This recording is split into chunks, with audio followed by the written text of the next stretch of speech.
of the whole humanity. Om Shanti Shanti Shanti. Hari Om Tat Sat. Om Stapakaya Dharmasya Sarvadharma Swarupine Stapakaya Dharmasya Sarvadharma Swarupine Avatara Varishtaya Ramakrishna Te Namah. Asato ma sadgamaya tamaso ma jyotirgamaya mrityor ma mritangamaya. Om Shanti Shanti Shanti. Let us bow down to Sri Ramakrishna, the embodiment of all religions, the Supreme God incarnate. Let us pray to Him to lead us from unreal to the real, to lead us from darkness of ignorance to the light of knowledge, to lead us from death to immortality, to give us success in spiritual life. Sri Ramakrishna had given valuable instructions to Pandit Shashadhar, making him understand the importance of following spiritual disciplines.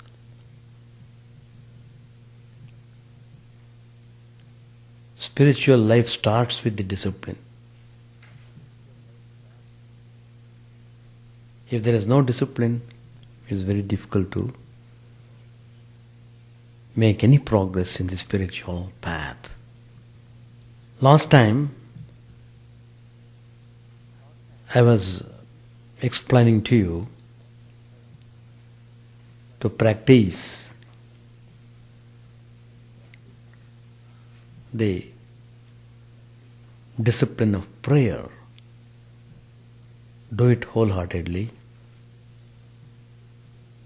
and surrender yourself fully to the Supreme God. You don't have to think about yourself anymore. That is the concept of self-surrender. Depending wholly on God, not part by part. Let 75% be looked after by the Master, 25% let me keep for myself. If you have that attitude, prayer will not be successful. So, as I said in the last class, that six-fold surrender is very essential in our spiritual practices. The last one being the state of karpanya, state of helplessness. Because I had no time to explain it in the last class. Karpanya is a state of utter helplessness. You can't do anything. That's the state. That feeling of total helplessness is important to invoke God's grace. It's a great aid in practicing self-surrender and prayer. In fact, it is out of sheer helplessness that many people pray to God. A person who is perfectly sure of everything need not pray. Why should he pray? For what he should pray? Sri Ramakrishna used to say that as long as there is a store manager to look after the storeroom, the master of the house doesn't go there. There is no need for the master to go there. Swami Vivekananda teaches in the Inspired Talks, volume number 7 of the complete works of Vivekananda, where he says, God helps those who do not help themselves, who do not take the responsibility of doing themselves. They feel God is totally responsible for them. That is a state of helplessness. So, a real devotee of God, how does he behave? How should he behave? He or she. He uses every experience of sorrow, every experience of suffering, and every experience of difficulty as an incentive to pray to God. Probably you are aware of the famous episode in Mahabharata where the great Draupadi, a very staunch devotee, whose heart was occupied by Lord Krishna himself. Her whole mind was given to Sri Krishna. Whenever she was in terrible stress and strain, she would call on Lord Krishna, and within a few moments everything would be cleared off and she would be restored peace and joy. You know, when she was dragged to the court of Duryodhana, where all the ministers and dignitaries were sitting, even the Pandavas, the husbands of Draupadi, were sitting, all watching the situation. Draupadi was dragged to the court. One of the Kauravas, under the orders of Duryodhana, he went to Draupadi's apartment. He dragged her out, pulled her literally into the courtroom, and began to disrobe her. In the public gaze, without any shame, he was doing that. Everybody was sitting silent, not doing anything to prevent it. Great heroes were all sitting there. Bhishma, Drona, Kripa, all those eminent persons of that time, they were all sitting there. But nobody raised any voice. A great injustice was being done. But it went on that way. Draupadi had to pass through mental agony to the maximum extent. It was utter state of helplessness. She called Lord Krishna, "O Lord, do thou protect me." Her prayer was so total.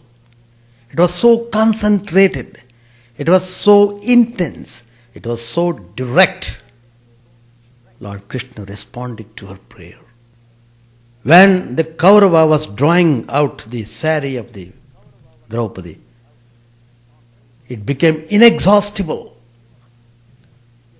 The whole hall was full of the sari.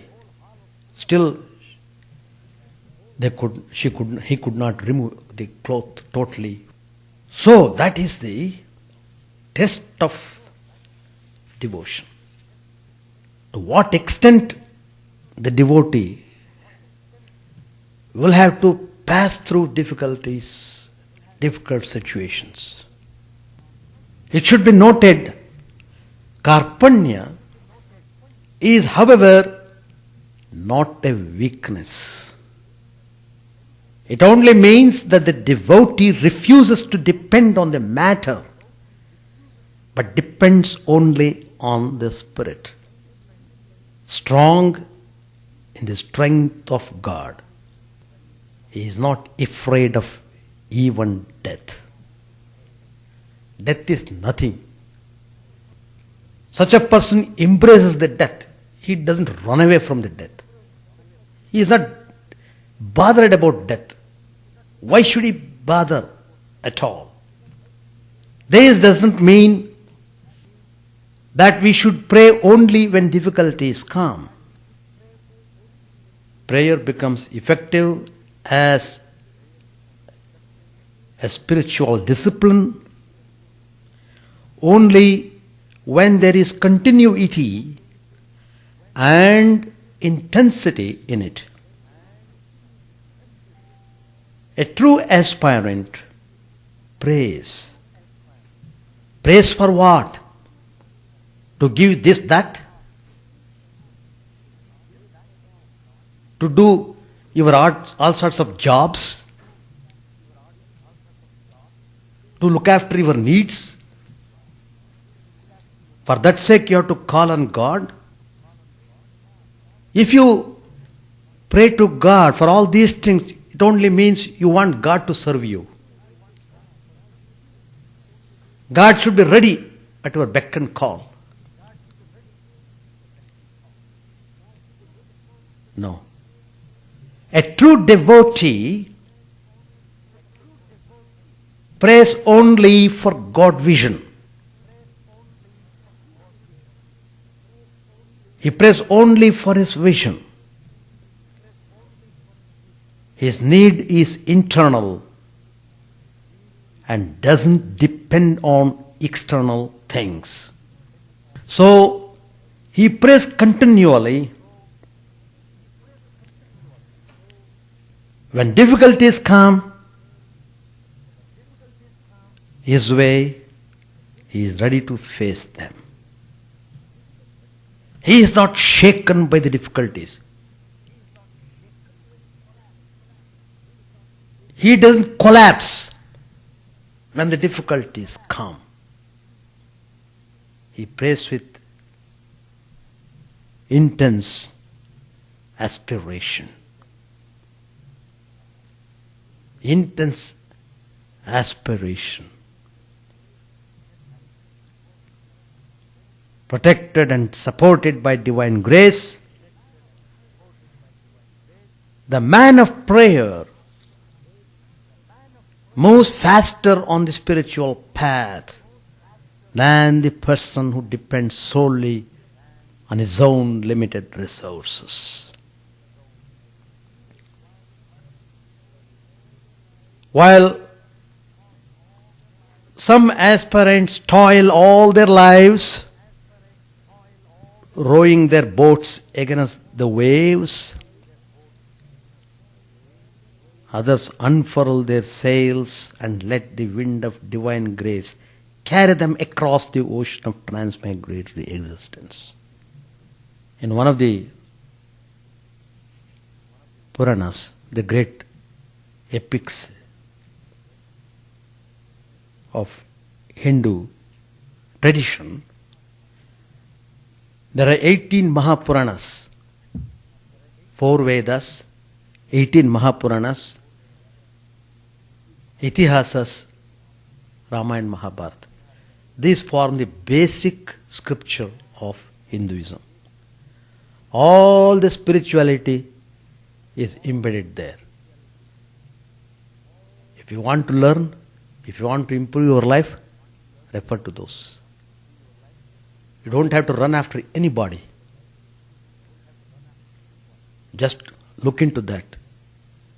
Whatever you want is available there.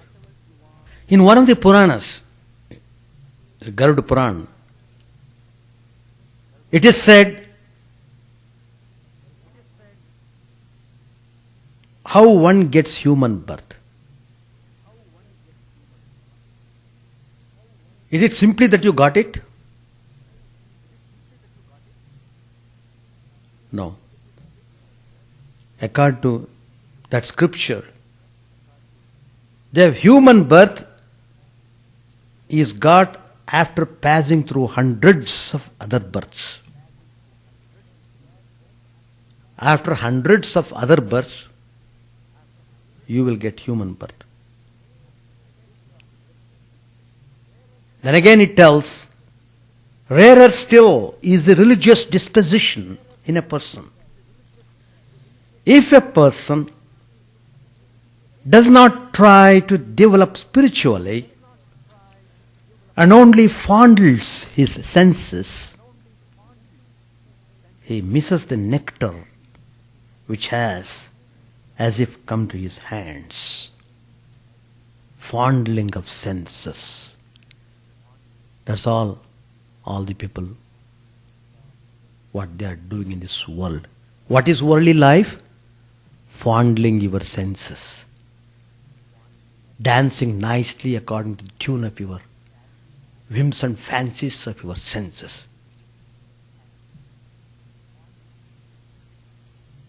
Fondling, what a fine term it is. One may easily succeed in worldly life by hook or crook. But to attain spiritual perfection, it requires great courage, it requires talent, it requires caution. These three things are important: courage, talent, and caution. So, when an aspirant takes to spiritual life, he is very sincere about his chosen ideal. But as days pass by, temptations come in his life in various ways. That's the time when he should be very cautious. If he is not alert, he falls a victim to them. Name, fame, power, position, scholarship, all these try to overpower the aspirant if he is not alert.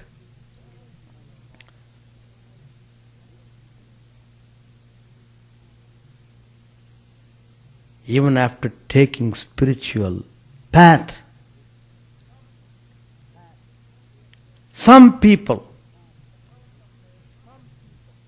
an account of their probably innate nature,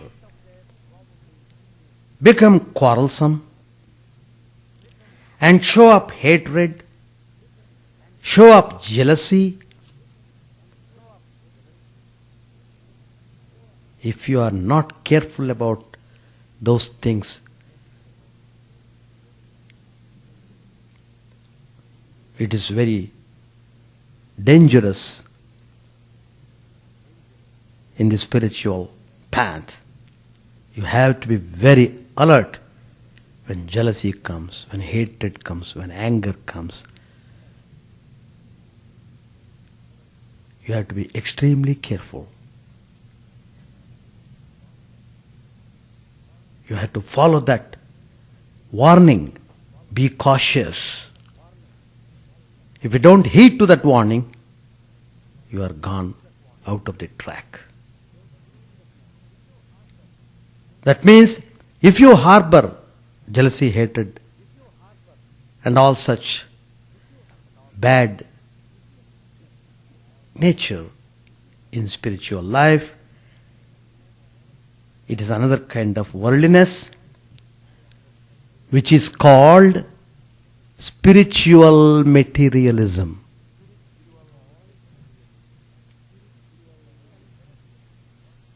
If people are jealous in the world, there is nothing wonder in that. But if a person is jealous in the spiritual path, it's unpardonable. If you show hatred, if you lived in a disharmonious way, it is unpardonable. That means you are not following the spiritual path, you are just harboring your own bad nature to become more and more strong. So, spiritual materialism is worst type of danger the spiritual aspirant faces in the spiritual path. You have to be extremely cautious. You have to be.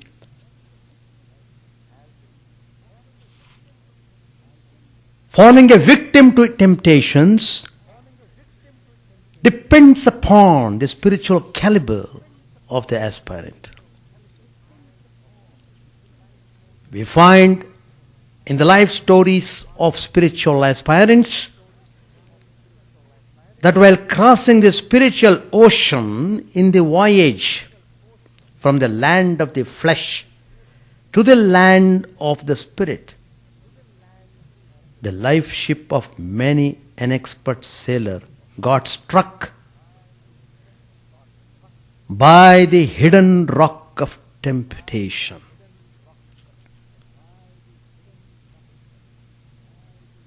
It takes you unawares if you are not alert.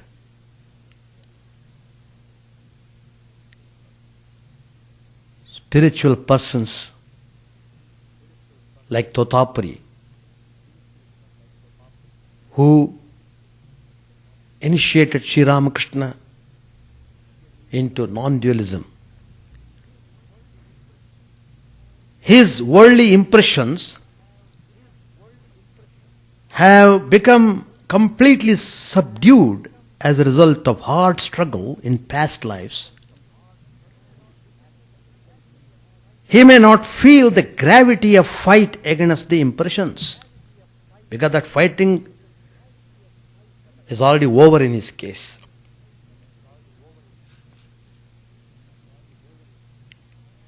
But people in general are being tossed to and fro like a shuttlecock by their good and bad impressions. So, Sri Ramakrishna emphasizes one must labor a little while at the preliminary stage of sadhana. Then the path becomes easy.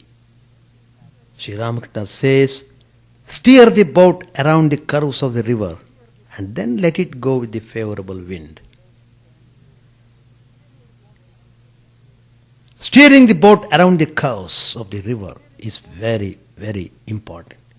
That is the meaning of practicing preliminary disciplines.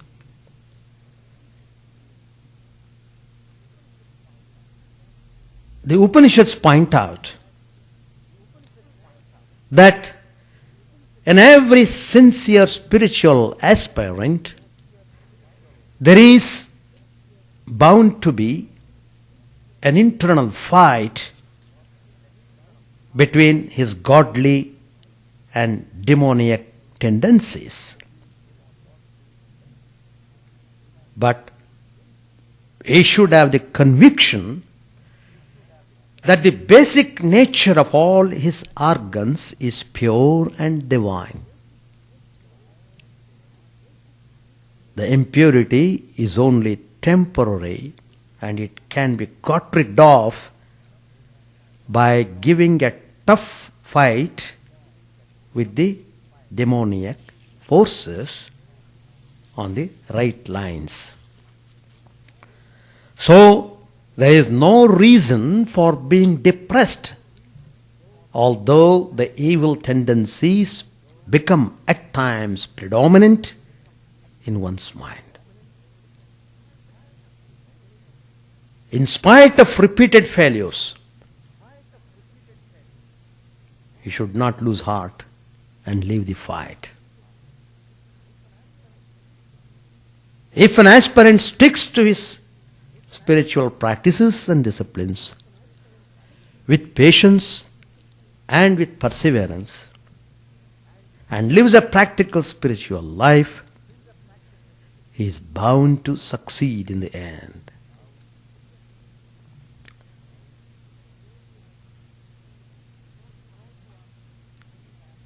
Those who are running after worldly things, running after worldly pleasures,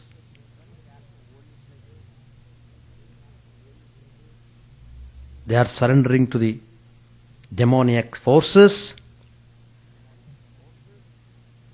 and they are avoiding the fight. However successful their career might be in the world, they are subject to repeated birth and death.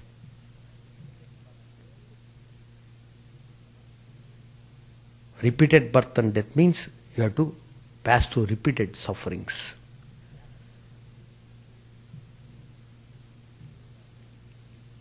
So the Brihadaranyaka Upanishad, another Upanishad says, by conquering the demoniac forces, by spiritual practices, the aspirant transcends death. One may feel bound like a slave and helpless like a straw before the strong current of the evil tendencies. But one should know that it is a lion which has been caught in the net of Maya, not a mouse.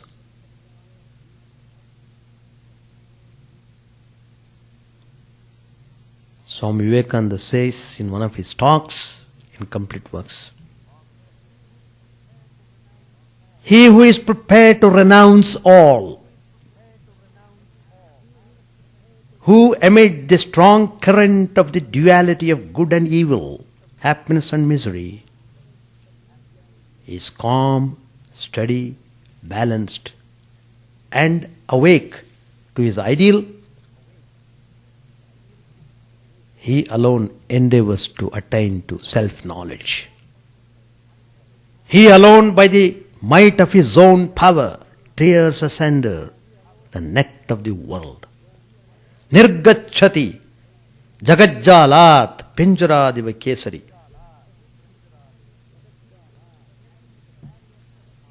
Breaking the barriers of Maya, he emerges like a mighty lion. These are the words of Swami Vivekananda.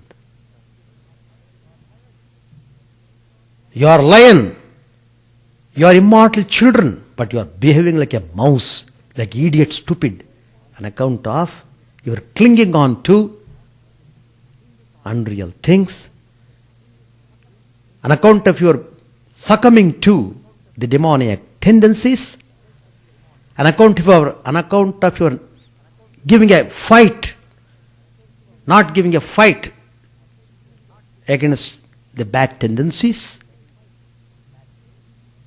Even though you are great, you are not really experiencing that high quality of greatness on account of your own weakness. So, Swami Vivekananda is telling you, you are a lion, not a sheep.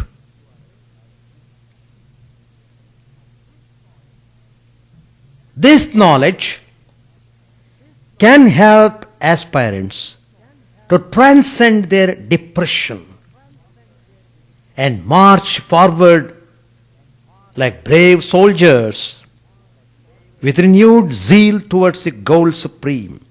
Every aspirant should have the conviction that in the spiritual battle, the ultimate success is his, because it is said, Satyameva Jayate Nanritam. Truth alone triumphs in the end, not falsity. So, never yield to demoniac tendencies. Never say, oh, my nature is like that. I am susceptible to anger. I am susceptible to jealousy. I am susceptible to hatred. I can't help it. Stop that kind of argument. If you talk like that, you are unfit to spiritual life. That means you are so weak, you can't fight against them. Go and die in those mire of dirty habits and tendencies. Die there. What else can be done? Spiritual life is for the heroes, not for the weaklings. Nayamatma balahinena labhya. It has been very emphatically declared in the Upanishads that this spirit cannot be realized by the weaklings. You have to trample upon your weakness. You should never harbor any kind of weakness that might come upon your life. Always try to find out what is wrong in your spiritual path. Rectify it. Instead of picking fault at others. Instead of irritating others, try to see inward. Try to see yourself. Try to see the rotten in your heart. Don't try to see the rotten in the other's heart. That's the way of spiritual life. That should be our practice. Practice sincerely, honestly. Sincerity is very important. So, build up the character first. Build up the life first. Purify yourself first. Then expect anything in spiritual life. Without preparing yourself, the ground properly, you can't expect any harvest. So with these words, I conclude my comments and I read some passage in the Gospel. Page 496, Ram Dayal said to Shashadhar, the scriptures speak of Brahman's form as a projection of mind. Who is it that projects? Pandit Shashadhar said, it is Brahman itself that does so. It is no projection of a man's mind. Pratap, he said, why does Brahman project the form? Then Master replied, you ask why? Brahman doesn't act in consultation with others. It is Brahman's pleasure. Brahman is self-willed. Why should we try to know the reason for Brahman's acting this way or that? You have come to the orchard to eat mangoes. Eat the mangoes. What's the good of calculating how many trees there are in the orchard, how many thousands of branches and how many millions of leaves? One cannot realize truth by futile arguments and reasoning. Then Pratap said, shouldn't we reason any more than? Master said, I am asking you not to indulge in futile reasoning, but reason by all means about the real and the unreal, about what is permanent and what is transitory. You must reason when you are overcome by lust, anger or grief. That's the time when you have to apply reason. Shashadhar said, that's different.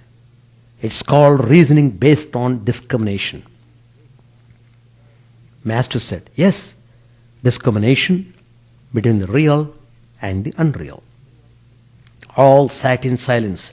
Again the Master spoke, addressing the Pandit. Master said, formerly many great men used to come here. Shashidhar said, you mean rich people? Master, no, great scholars.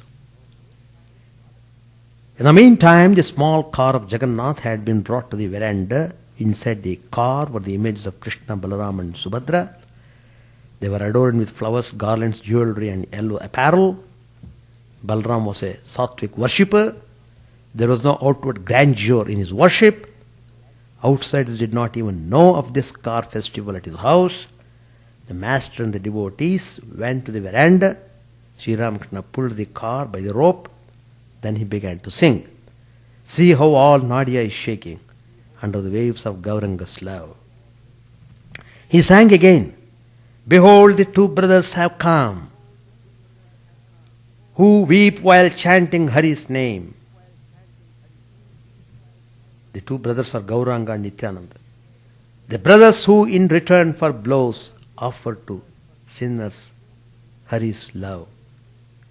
Sri Ramakrishna danced with the devotees. The musician and his party joined the master in the music and dancing. Soon the whole veranda was filled with people. The ladies witnessed this scene of joy from an adjoining room. It appeared as if Chaitanya himself were dancing with his devotees, intoxicated with divine love. It was not at dusk. Sri Ramakrishna returned to the drawing room with the devotees. Master said to the Shashadhar, this is called Bhajanananda, the bliss of devotees in the worship of God. Worldly people keep themselves engrossed in the joy of sensuous objects of lust and gold. Through worship, devotees receive the grace of God and then His vision. Then they enjoy Brahmananda, the bliss of Brahman. Shashadhar and the devotees listened to these words with rapt attention. Shashadhar said humbly, Sir, please tell us what kind of yearning gives one this blissful state of mind. Master said, one feels restless for God when one's soul longs for His vision. The Guru said to the disciple, come with me. I shall show you what kind of longing will enable you to see God. Saying this, he took the disciple to a pond and pressed his head under the water. After a few moments, he released the disciple and asked, how did you feel? The disciple answered, oh, I felt as if I were dying. I was longing for a breath of air. Shashadhar said, yes, that's it. I understand it now. Master said, to love God is the essence of the whole thing. Bhakti alone is the essence. Narad said to Rama, may I always have pure love for your lotus feet, and may I not be deluded by your world bewitching Maya. Rama said to him, ask for some other boon. No, said Narada, I don't want anything else. May I have love for your lotus feet? This is my only prayer. Pandit Shashadhar was ready to leave. Sri Ramakrishna asked a devotee to bring a carriage for the Pandit. Shashadhar said, don't trouble yourself, I shall walk. Master said smilingly, oh, how can that be? You are beyond the reach of even Brahma's meditation. Shashadhar, there is no particular need of my going just now. The only thing is that I shall have to perform my sandhya. Master said, the Divine Mother has taken away my sandhya and other devotions. The purpose of the sandhya is to purify the body and mind. I am no longer in that state. The Master sang the following lines of a song. When will you learn to lie, O mind, in the abode of blessedness, with cleanliness and defilement on either side of you? Only when you have found the way to keep these wives contentedly under a single roof will you behold the matchless form of Mother Shyama. Pandit Shashadhar saluted the Master and went away. Ram said, I visited Shashadhar yesterday. You asked me too. Master said, did I? I don't remember, but it is nice that you went. Ram said, the editor of a newspaper was abusing you. The Indian Empire paper. Master said, suppose he was. What does it matter? Ram said, please listen. Then I began to talk to the editor about you. He wanted to hear more and would not let me go. It was dusk. Sri Ramakrishna began to chant the names of the Divine Mother, Krishna, Rama and Hari. The devotees sat in silence. The Master chanted the names in such sweet tones that the hearts of the devotees were deeply touched. That day Balram's house was like Navadvip when Chaitanya lived there, when On the veranda it was like Navadvip, and in the parlor it was like Vrindavan. That same night, Sri Ramakrishna was to go to Dakshineshwar. Balram took him into the inner apartments and served him with refreshments. The ladies of the family saluted the master. The devotees were singing kirtan in the drawing room, awaiting the master's coming. Presently, Sri Ramakrishna came and joined the singers. The kirtan went on. Behold, my Gora is dancing. With the devotees, he dances in Shivasa's courtyard, singing the kirtan. Gora says to all, repeat the name of Hari. He looks at Gadadhar, and from his red eyes are flowing tears of love over his golden body. The master improvised the lines. Gora is dancing in the kirtan. There he dances, Shachi's darling. There he dances, my Gauranga. There he dances, my soul's beloved. That completes the chapter 25. Next Tuesday we are starting the chapter 26, Festival at Other's House. Now questions. Anybody? That is another way. No, that is another way. Another way, I know that statement, God helps those who help themselves. That should be understood in a different way. That means one should exert himself to do things, not to depend on somebody else for doing the things. That's the meaning of telling he helps those who help themselves. If you are struggling to do something, help will come to you in some form so that you will go onward in your journey. That's one way. Here, God helps those who do not help themselves.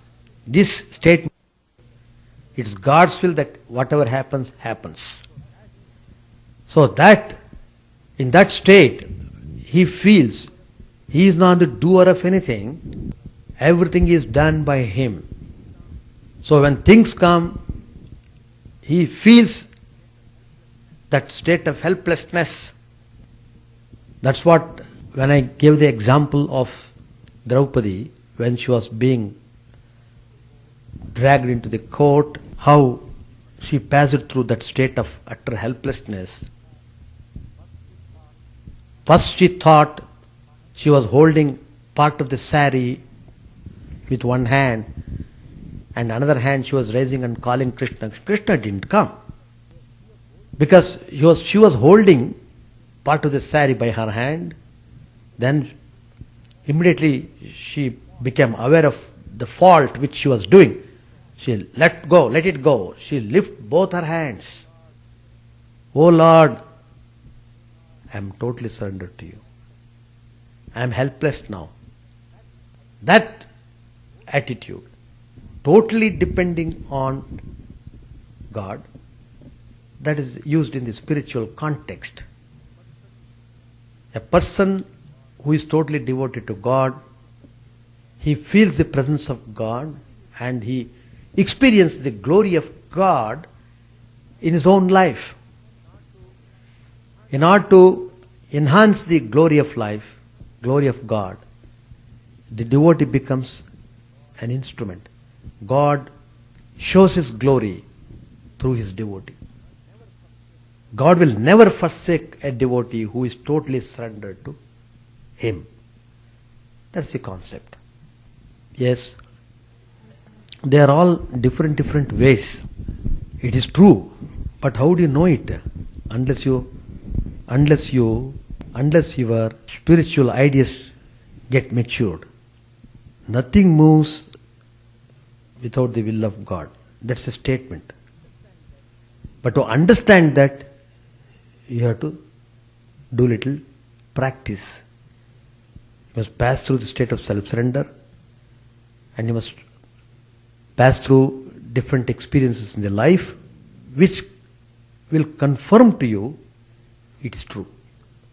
And of course, if you have got such tremendous faith, everything is happening by the will of God, then be peaceful. So peacefulness is important. Are you able to do that? We say, but we don't believe. That's the point. Even Lord Krishna tells Arjuna, what you fellow, you are telling you are not fighting, etc.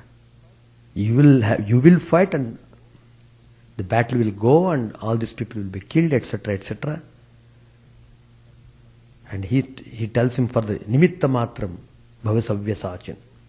You are only instrument. God is working through you. That is true. The whole world is going on by God's will. Do you think it is going on account of my will or your will? It is God's will. World goes on like this. Some people asked a question, why even the Mahatmas, even the sages, they suffer?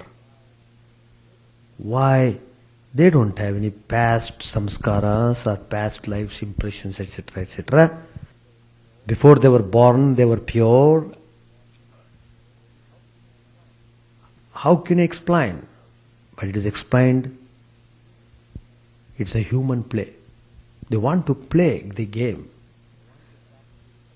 They want to pass through the suffering. They want to pass through all the states which all people are undergoing. And then show them to you. Look, I am also like you. Come on. Why are you weeping? I am also weeping like you. But how to make progress? So he behaves in the way how the worldly man behaves. Not from the worldly point of view, but to show him, to give him a lesson that you have to direct your life in a proper way. You are suffering because you are not thinking about God. You are not worshipping God. You are not giving due respect or credibility to the presence of the divine power. You think you are yourself. So that egoistic attitude is responsible for your suffering. So, when incarnation lives among the people, passing through all suffering, at the same time he is able to practice spirituality, people will understand, oh, he knows what his suffering means. Otherwise he can easily make an observation, oh, what, he is God after all, he doesn't know our suffering, how we are suffering here, how does he know? You can make a remark. No. God suffers more than what you suffer. Whenever God comes, he suffers most. Take anybody's life. Lord Christ, how much he suffered? Sri Ramakrishna, how much he suffered? Of course, Sri Krishna did not suffer. He is a different life. So, like that, to set a model, it's a play.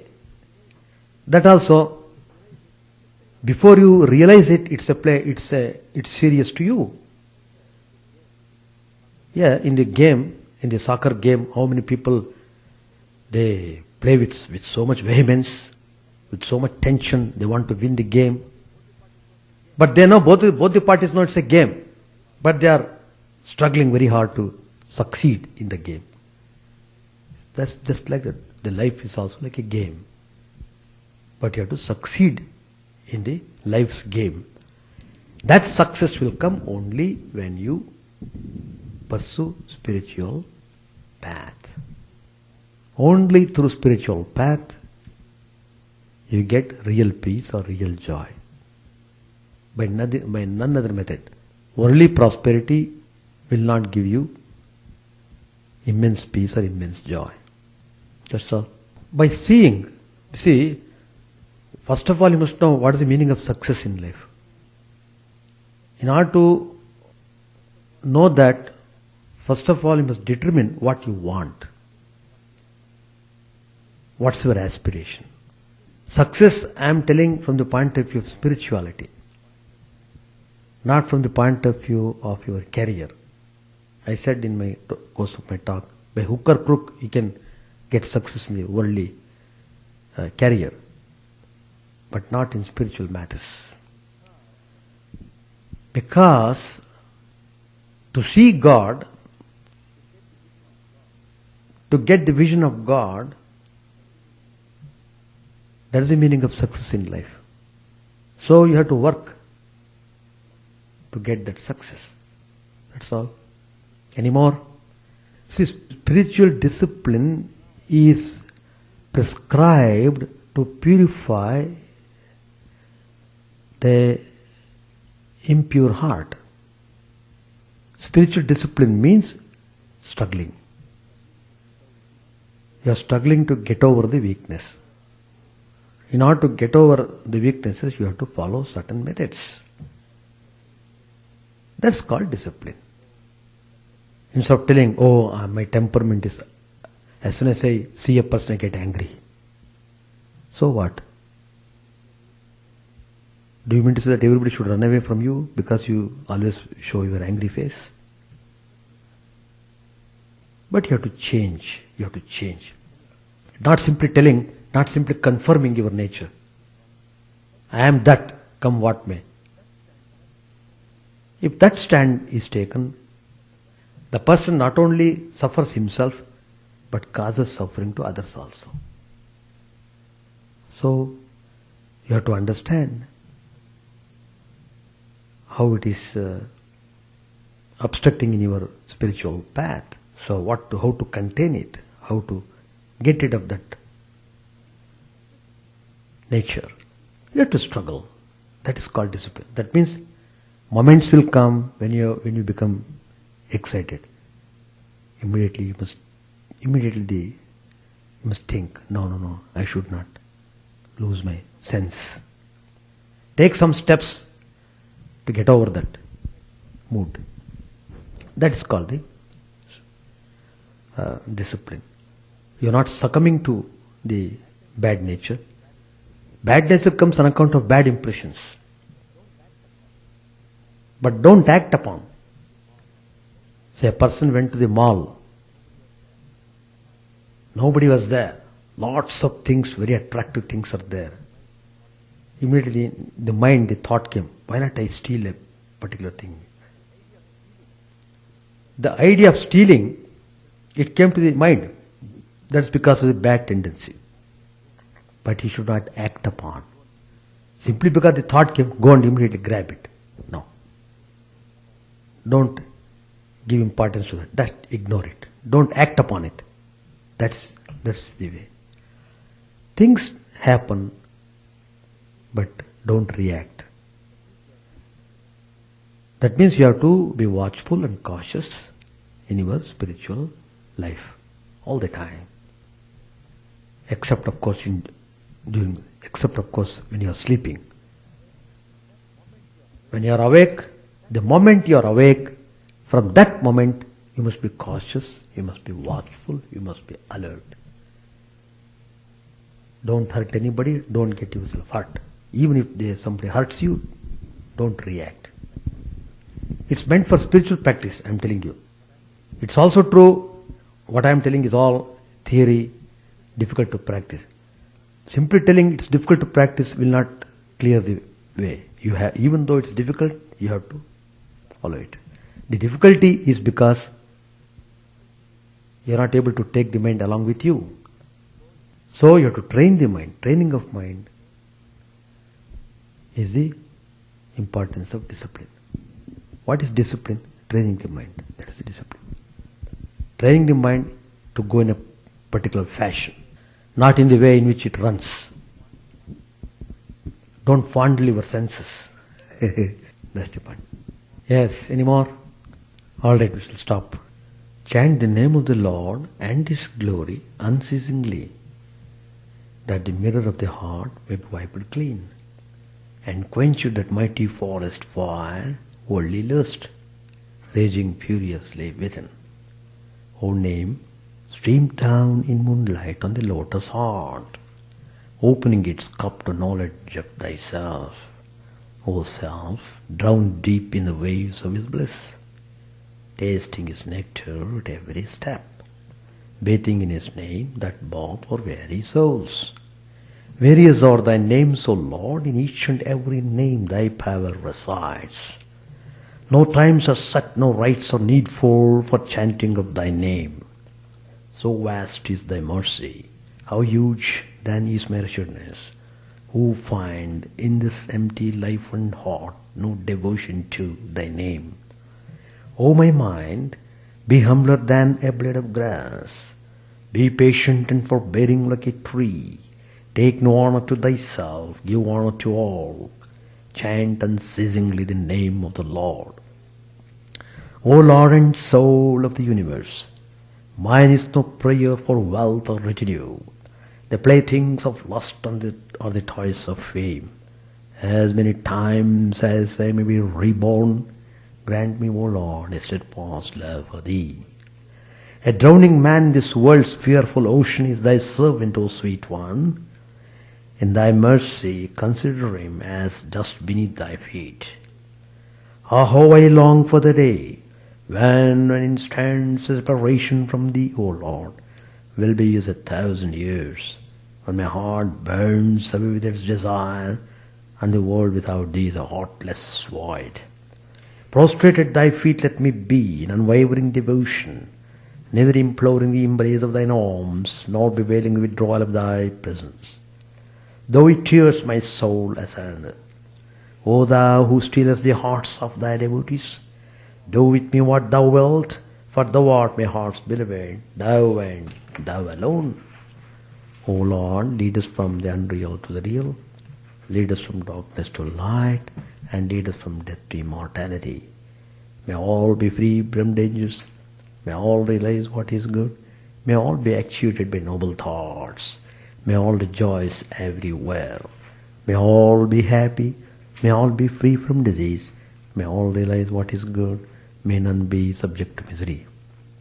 May the wicked become virtuous, may the virtuous attain tranquility, may the tranquil be free from bonds, may the freed make others free.